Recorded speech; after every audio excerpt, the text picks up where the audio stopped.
Wednesday. Wednesday? Thursday. Losing track of time. Woo, late night at work. Had to work 12 hours yesterday. But it's going well. Every day. Another baby step. Going well. So, yeah, nice balmy Thursday. Overcast. Kind of slight cool. I wouldn't even say chill in the air hardly. And classic Louisiana winter. Balmy some days, chilly the next day, freezing the next day, but always hot at noon. That's how it works around here. Humidity and heat. Love it though. So, yeah, weekend's coming up. I've got 4 birthday parties to go to. So, 4. Yeah. You know, you got a big family when you have 4 birthday parties of family members on the same weekend. So, yeah, exciting. It'll be interesting. So we'll have fun. Love my family. Good time. That's why it'd be tough to move, you know. So I guess that's what I'll talk about today. You know, how willing are you to move around for your career? You know, let's expand a little. Let's pretend like there's more out there than just filmmaking, which is all that goes through my head every day. Why am I not filmmaking? You know, but yeah, I guess any career, you know, it's like, I guess it depends on the person and their situation, you know. Are they close with their family? Do they have a huge family, you know? If they're not close to the family, if they never see the family ever for holidays or at any time, well, why stay around? You can go wherever you want if you want to move around, you know. But, you know, you go where the opportunities are, you know. Of course, you got to watch it. Sometimes you move to a city with the promise of a job and that doesn't pan out, and then you're stuck in a city with no support or help. You know, so you gotta watch yourself. But yeah, let's just say in film, you know, it's all temporary. You know, you're there for a gig. You know, you are gig oriented. You know, even if you're the director, you know, you are on a crew that is going to be somewhere for whatever 4 to 6 months. You know, then after that, you on your own. You know, you gotta find another gig. Now, hopefully, you want to impress that group you're with and travel with them. You know, we kind of jokingly call them gypsies at Channel, you know, in New Orleans, because it's the band of gypsies. They go wherever they're needed, you know, and it's a very nomadic lifestyle, you know. So it's like, how willing are you to move? You know, the director too. I mean, you're in a little camp, you're moving. I mean, you're in a circus, a video circus. So I don't know. You know, I didn't think that was something I wanted to do, you know, and I still don't want to do it. You know, I just very much so want to make movies. It'd be fantastic, but larger scale movies, you know. But I'm not willing to move around. You know, I'd go travel to a location for a shoot, sure, week, 2 weeks, you know, whatever, that's fine, and then come back, but not 2 weeks out of the month. You know, so I don't know. Like M. Night kind of pulls it off successfully. I think he's starting to expand his horizons a little bit. He's running out of backyard space. I know he shoots everything within, like, I don't know what it is, 100 miles of his house, so of his home, so he can, you know, keep it close, keep it, you know, really up close and personal, so he doesn't have to fly to Hawaii for half a year, 2 years, and or wherever the location takes him. But that's an interesting approach. That's how I would like to do it. It's like, you know, shooting your own backyard kind of thing. You know, there's a lot of places in every state. I mean, you know, you scour the state, look around for great locations. Kind of like I was mentioning yesterday. Find the location, you might get inspiration for the story. You know, and it doesn't always have to be in California, New York, or wherever, Hawaii. For a great location. But yeah. I don't know, you know, it's like, yeah, that's just another limiting factor for success in the business of filmmaking. You know, if you're not willing to go where they make them, where the highest concentrations of films that are being made are, you know, it reduces your chance greatly, I think, you know, of succeeding. You know, but with Netflix now, there's so much diversity, and I have no idea how Netflix works. You know, I've been looking at, you know, vlogs on, you know, how to get your series, you know, how to get a Netflix series. It's like, yeah, sure. Okay, those guys, a lot of the how-tos out there, they're just people posing as experts, you know. At the moment, they have nothing on Netflix, but they'll tell you how to get something on Netflix. It's like, okay. Yeah, this is what I've learned in this business. Anyone that actually can do it is currently overwhelmed in doing it. They don't have time to do vlogs and long explanations and stuff. Now, you might see a little interview, a quickie little interview with someone, you know. And of course, always the same, you know. I'll be willing to give 150% and work hard and expect 90-hour weeks. That's all you ever get. You know? That's what it is, because it's a very time-consuming career. So, yeah, I mean, that's pretty much all it is. If you throw yourself in it, you know, you submerge yourself in it, you're gonna do well. And you're gonna work your butt off. You know, how long do you want to do 90-hour weeks? You know, it all depends where you are. You know, with family and, you know, friends. It's like if you don't have a lot of family and friends, hop around. Yeah, but if you got a lot of family and friends, I don't think you're gonna be, and you're very close to them. You know, I don't think you're gonna maintain a regular happiness if you're, you know, if you're working 9 hours a week and you can't leave your house or you can't leave the work site, you know. But it's exciting and everything. But it's like, it is amazing. Like I said, when you go on these film shoots, it's very much a job. I mean, there are people, they could be building a house for the type of collaborations required to do these things. You know, it's just big group, and they're all working toward one goal. And the more focused they are, the more streamlined they move, the faster the project gets done. But some of these big bloated projects, a bunch of people just standing around, you know, waiting for people to point at them and say, "You move that light over here." You know, it's like, that's how it works. You know, and it's fantastic because you got to have experts in every aspect of the filmmaking process, and then when they're called upon, they need to perform. You know, that's the cool thing about movies. You know, you see the streets lined with trailers, and lined with trucks and 18-wheelers and craft services. It's a city. It's a moving self-sustained city. You know, speaking of Mortal Engines, that's kind of how you make a movie. You know, it's a city on wheels. It really is. You know, so yeah.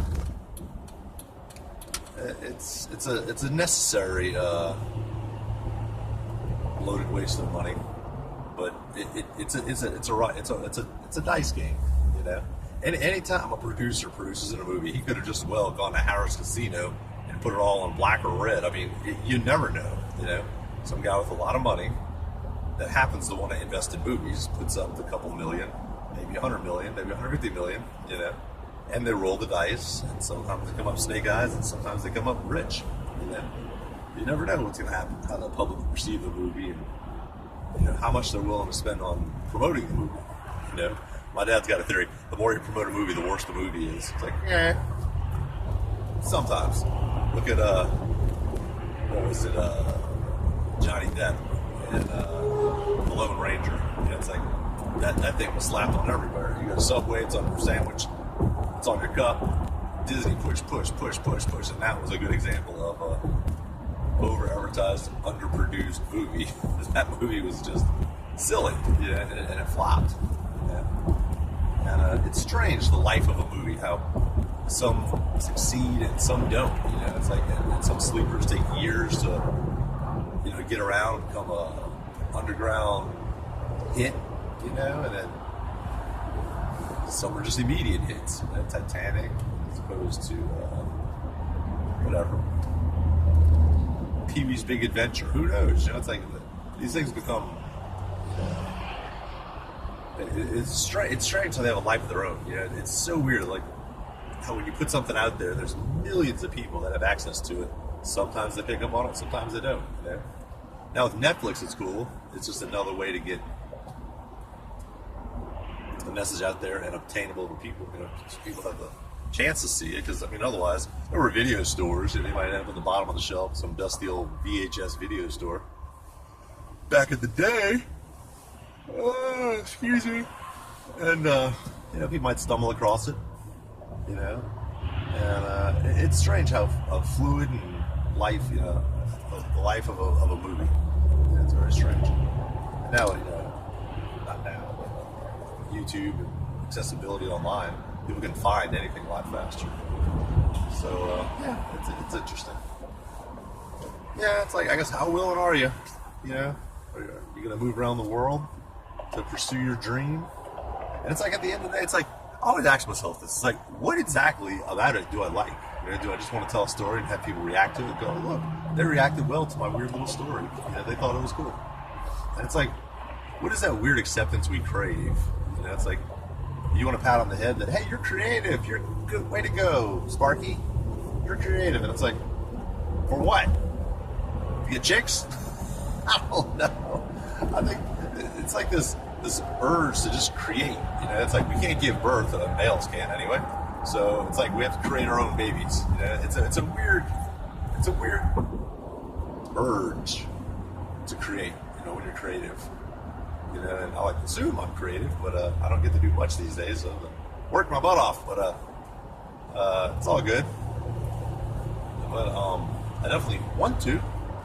But I mean, just like musicians and artists, songwriters, performers on stage, everyone's got this creative urge to get out there and express themselves. And it's like, well, why? You know, do we just want to go home and swing on our hammock? Do we just want to be out in the public eye, get attention? It's like, what is the motivation behind that? And how did in evolution did that happen? You know, it's like, what, the ones that didn't want acceptance died? Did they just go like live in the cave in a hovel by themselves and just evolved away? And the ones that wanted social acceptance survive? It's a weird thing. It's like, how did that ever happen? You know, why do we have this urge to, you know, want to put our message out there? Like, you know, in the world of the great apes, how does that come into play with those guys, since they're our closest relatives? You know, does the one that make the nicest nest get the most babes? I guess I don't even know. It's like, and then you can procreate your species. It's a weird thing. Like, what's the point of all this? We're only here for a short period of time. Let's just go home and enjoy life, you know? But I guess if you have this burning urge to create, you got to do it. You can't ignore the voice, you know? But it's like, why? What's the point of it all?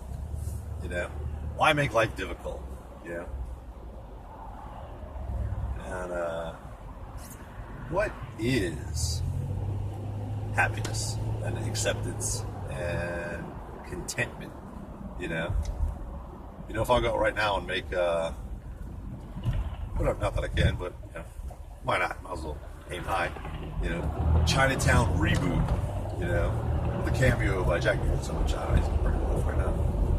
But you know, and then what? I go home, like, hey, won 25 Academy Awards, yay! Now what? You know, there went 2 years of my life, maybe 3 years of my life, you know, dedicated to one project. And I got some plastic trophies on my shelf, you know, at my house that I go home to and chill on the sofa and look at. Then what? You know, it's like this constant, never-ending urge to create and have acceptance and be awarded for it one way or another, rewarded. So it's like, it's a weird condition, you know. I mean, you can sit home and look at the ceiling, or you can go home and try to create something. It's weird. Very weird. You know, I've been thinking about that. It's like, what is the point of it? You know, it's so hard. It's so difficult. It takes up so much time. Is it too much work? You know? Or is it worth it following the dream? Anyway, don't mean to be a Debbie Downer, but I'm just questioning the motivation behind it. It's like, you know, and the time and energy required to get there. You know, at what point do you say, this is crazy, you got to work 90 hours a week for a year and a half for what? You know, it's bizarre. You know? So anyway, I don't know, my phone's about to die, so let me kill this one and ponder on that. If you have any thoughts on it, let me know. So yeah, keep on keeping on in whatever your dream is, you know. So it is hard though. It's hard denying the dream, because boy, it chews at you from the inside, and it chews often. So I guess if you have the burning desire, you got to answer it. You know, it does feel good when you're doing it. It's just a fun thing. I guess like any hobby, if you enjoy it, it's fun while you're doing it. So, oh well, back to work. Later, peeps.